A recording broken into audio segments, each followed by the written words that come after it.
10:07, 7 past 10. The Bruce and Dan Show, hour number 2. Rush comes up right after at 11 o'clock. They're in for Don and Roma the rest of the week. John Cass of the Tribune and me, Jay Cartford, in for them. Yeah. Talking foreign policy now. Going into September 11th, it was all economy for the most part. And foreign policy was just kind of out there. And then it just in the last 48 hours, it has really gotten interesting and strange. And I don't know how else to describe it. Scary. Prime Minister of Israel, Netanyahu, can't get a meeting with the president. But the president can see David Letterman. And apparently there's some report that he's going to meet with some Muslim Brotherhood, but I don't... He's going to meet with the Egyptian president, Mohammed Morsi, next week in New York. And that's when Netanyahu wanted to meet with him, and the president didn't have time, although he has time to do Letterman. So the only thing I can think of that Morsi's also going to be on Letterman. You saw this at the convention, Democratic convention, when there were people booing on the floor, delegates, when the issue of putting Jerusalem in as a capital of Israel was put back in the platform, and there were boos and screams and yells. And then you could see that the Democratic Party under Obama has a very difficult position with Israel, and that's building. So the pressure on that is building. Netanyahu's pushing. Who knows what will happen with Iran now?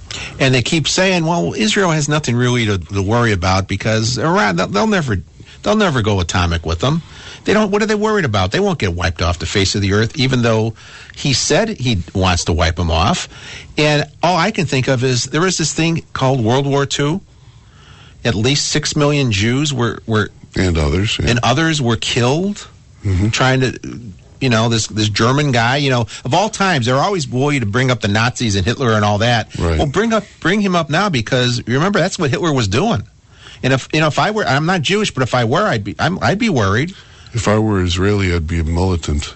I'd be wanting to attack. But I'm an American, and you know, these are things now we have to think what's good for Israel, what's good for America. We'll have to see. And it's clear that, to me, that Obama, for all the help he gets from the media to demonize Romney over this Libya matter, he's kind of paralyzed when it comes to dealing with Israel and Iran.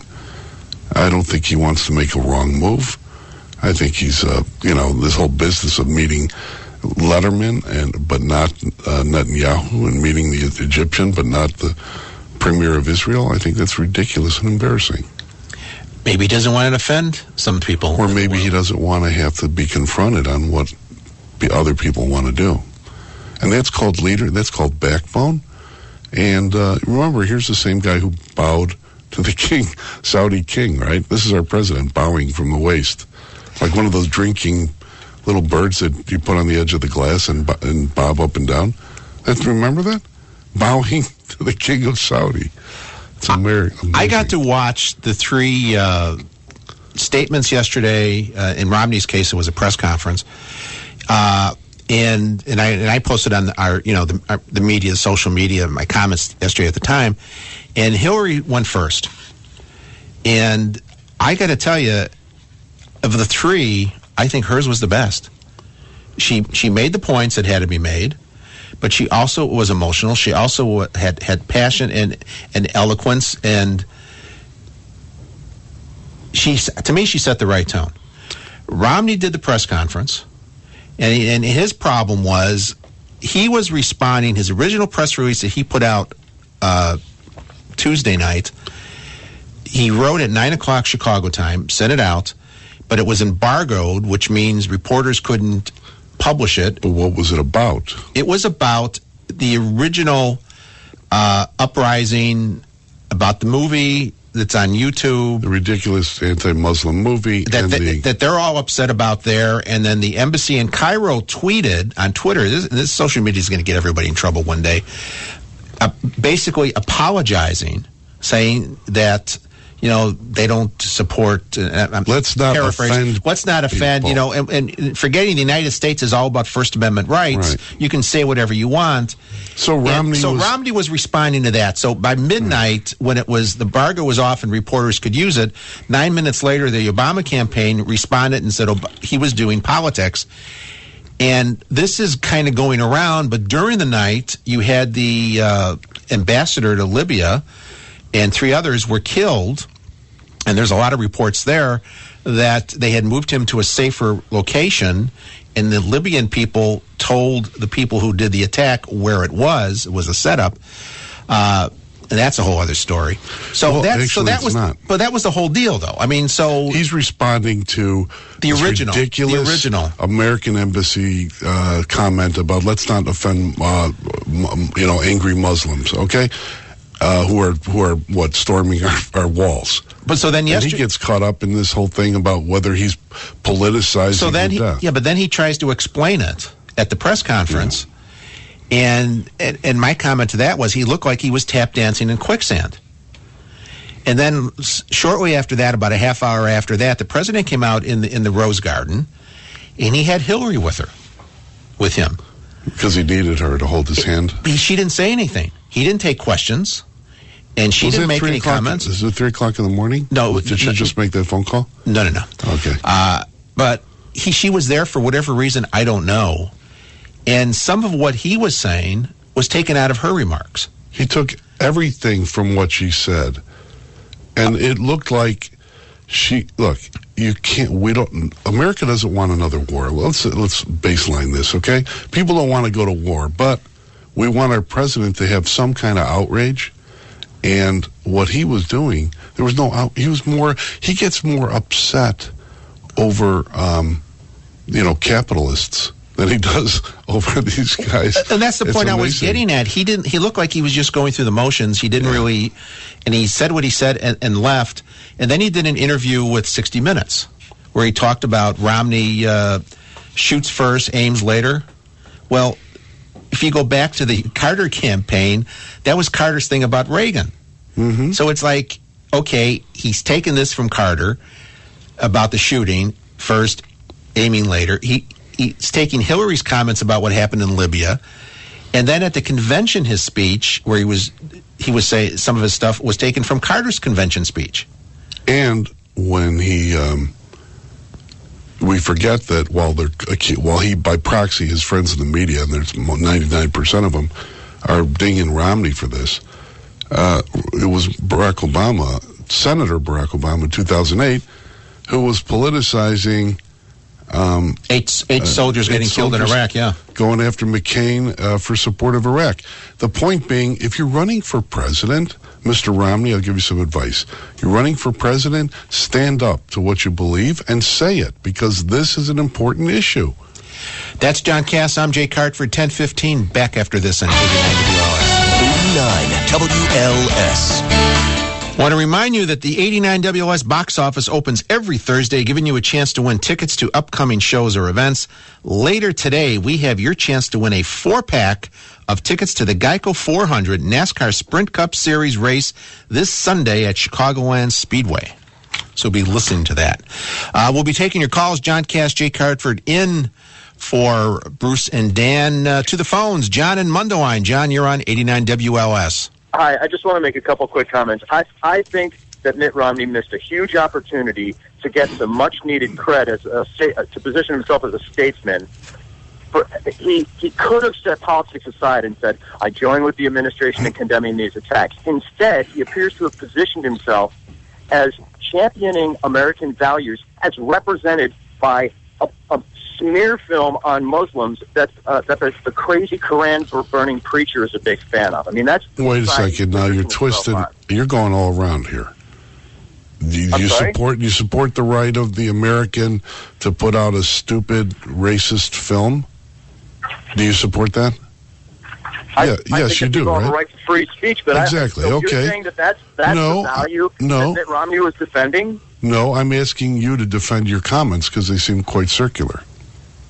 I think the film is a smear against Muslims, but I don't know why Mitt Romney appears to have positioned himself as defending this movie. Well, the president did too, John. John, the president did too.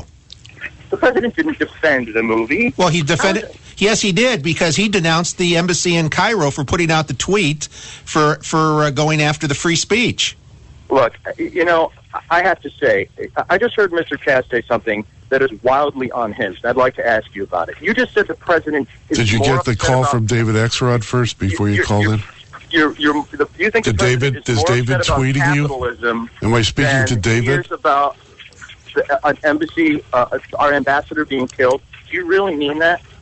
What I said, sir, was that he showed more emotion about going after capitalism than he did on this issue. And what I also said, and if you could take David Axelrod out of your earpiece, you could have heard it. What do you mean, David? You know what I'm saying? What I also said was that that we don't want to go to war, but that we want a president to show a little bit more resolve than what he's showing. Okay, it seems like he's taking his talking points. He's taking them from Jimmy Carter and Hillary Clinton. He's the president.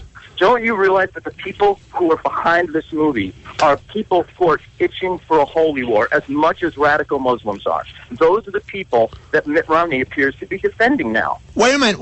Those people, John, if you're going to say Romney's defending them, then you also have to say Obama is, because he denounced his own embassy for putting out the tweet attacking the first speech of the filmmakers. You have to say that. John? Give me the quote of him saying that. What did he say? Let's look at John, go in the news. Go in the news. He said it yesterday. I don't have all the quotes in front of me, but that's what he said yesterday. It's been reported. I'd be willing to make a bet on it, because they said the embassy was speaking for themselves. They weren't speaking for the administration. How else do you want to interpret that? Look, we have the right to do whatever we want and say whatever we want. We're Americans. And nobody should apologize for us. On the other hand, what happened over there was using this film to gin up an angry mob as cover, I think, for an intelligence operation that led to the killing of our diplomats. And I would like to hear what Adam Kinzinger says about it, Congressman, when he comes up later. Tom in the Quad Cities. Tom, you're on 89 WLS. Yeah, I got to give credit where credit is due. There was a caller yesterday to Rush that really lit him up as far as the light bulb over the head. Rush's people supposedly went around and figured out that Osama bin Laden's death was mentioned like 21 times at the Democratic National Convention. And you got Obama himself and goofball Biden up there blabbing it all the time and throwing that in radical Islam's face. And I think that has a lot more to do with it than some obscure film off of YouTube. I think the community agitator and his flacks in the White House went and dug this thing up to use this as an excuse when really it had a lot more. Well, they're not using that as an excuse. They're not using that excuse. The people in Egypt and Libya are the ones who are right. See, what you have to figure out is, and we don't know the answer to this, who is responsible for pushing these news stories in the Arab world? That's part of it. 10:21. Back after this. 89 WLS. Yeah, good luck, people. We're going to have Congressman Adam Kinzinger coming up. Continue to take calls on what's going on in the Middle East. And, John, remind me to tell you how this all ties into an event in Chicago about 20 years ago. Okay. After the break, I'd like to hear it. That's John Cass of the Tribune. I'm Jay Cartford, in for Bruce and Dan, right here on 89 WLS. Right here on Chicago's Talk Leader, 89 WLS. 10:37.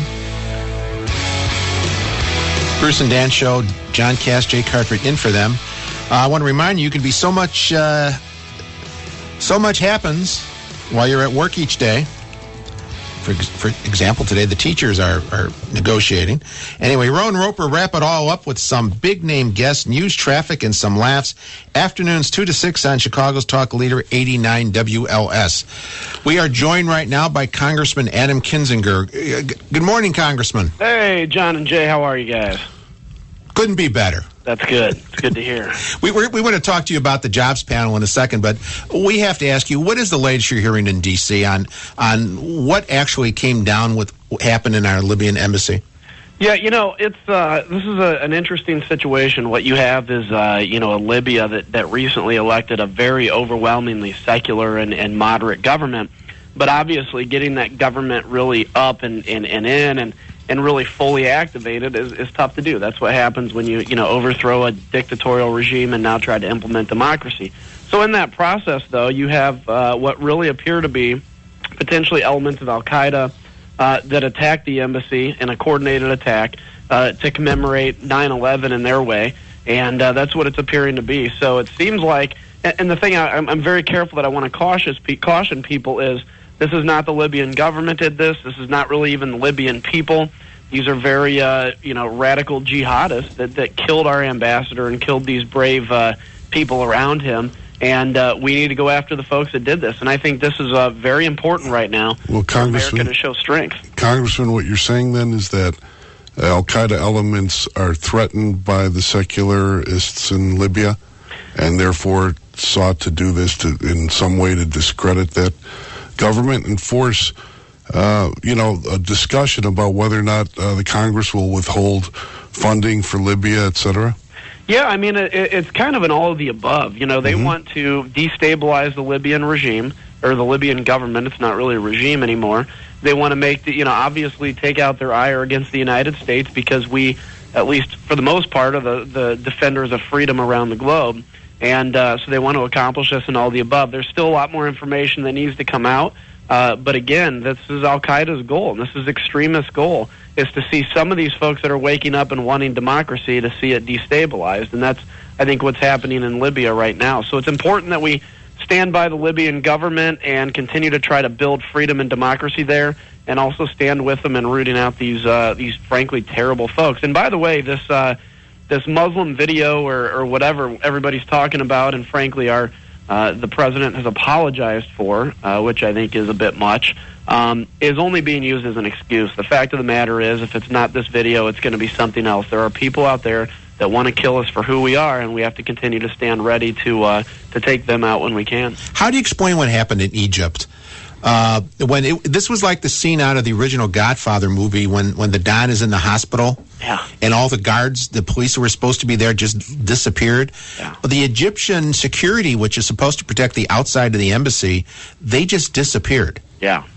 Well, that's totally inexcusable. You expect that even no matter where you are, if you have an embassy, whether it's a country that's hostile to you or not, that they will defend that embassy, and Marines in the embassy basically defend the inside, not the outside. And so it's sad to see. Egypt's a very different situation than Libya. Egypt is really ruled by the Muslim Brotherhood. They talk about reopening basically the front with Israel. This is another big situation. Now, I really would love to have a stable Egypt, but at the same time, as a country, we can't continue to funnel aid to countries that are really going to be using it against us. You've noticed, Congressman, that the Democrats and President Obama have had their difficulties with the Netanyahu administration in Israel. What do you see coming out of that relationship? And is it possible that it's getting so bad now that Netanyahu might just go at Iran right now before the election? Because what could Obama do about it? It's absolutely possible. And, here's a sad thing. When even if there's differences, you keep those behind the scenes. But when the president and Netanyahu are openly showing daylight, and as frankly the president said a few years ago, we have to show daylight between our relationship with Israel, what you do is you invite weakness and you invite attacks and you invite threats against Israel. And that's the key. I mean, look, in the Middle East, they don't respond necessarily like we do in the West, where if two people are in a fight, one person will come forward humbly and apologize, and then you're friends again. Not like that in the Middle East. In the Middle East, it's a matter of showing strength, and you actually can get your way. You can actually get some deals by showing strength. And in Iran, and one of the biggest fears I have is that Israel will go it alone. And if they do, what if they fail at it? What if they don't completely eradicate Iran's nuclear weapons? Then what happens? And it becomes a much bigger mess, especially when the Middle East and the regimes there see that the United States is not willing to stand with the strong. To the American people, though, would the American people want to follow and go into another war?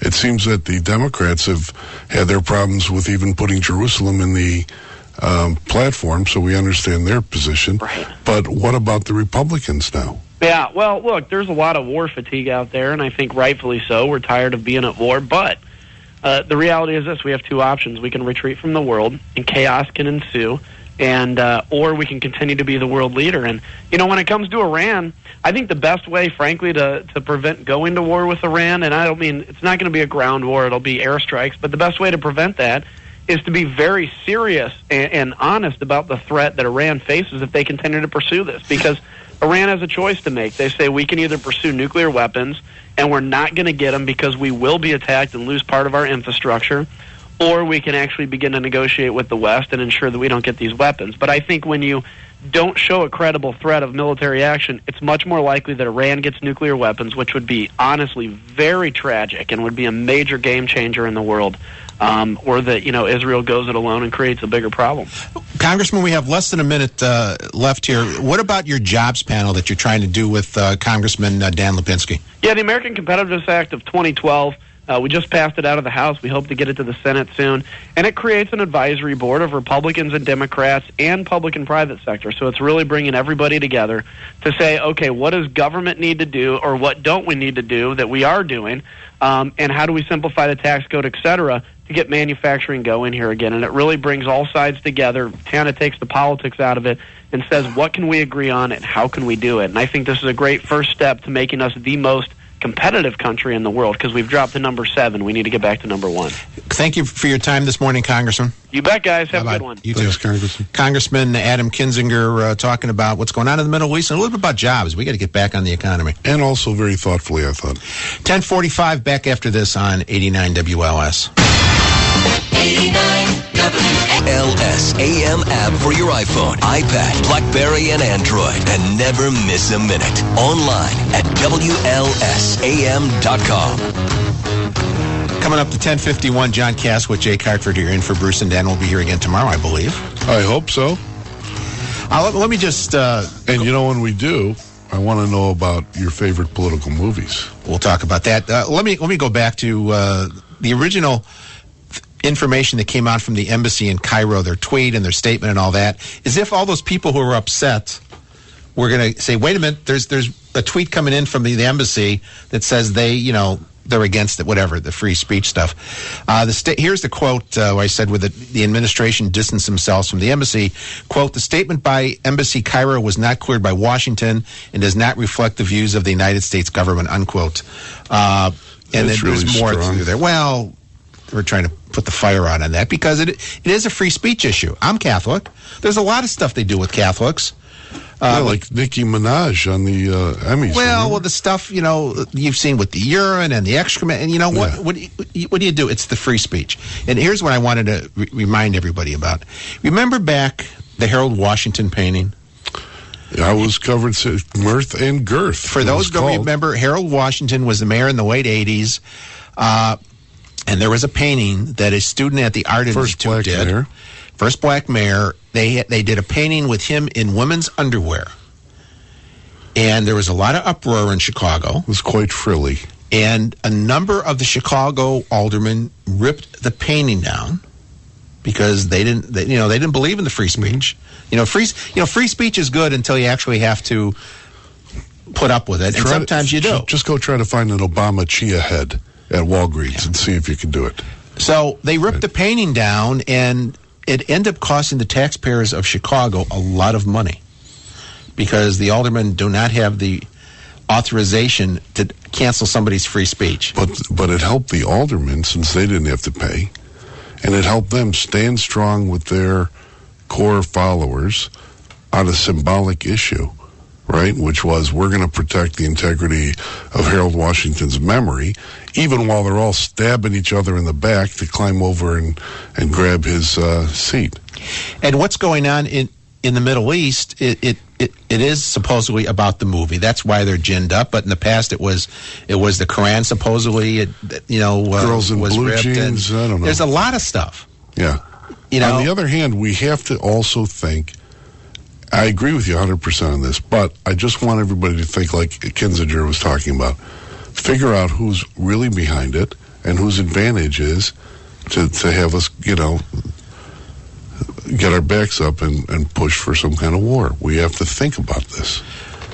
Anyway, the last time we were already gung-ho, I just want to think. While you're thinking, I just want to remind you.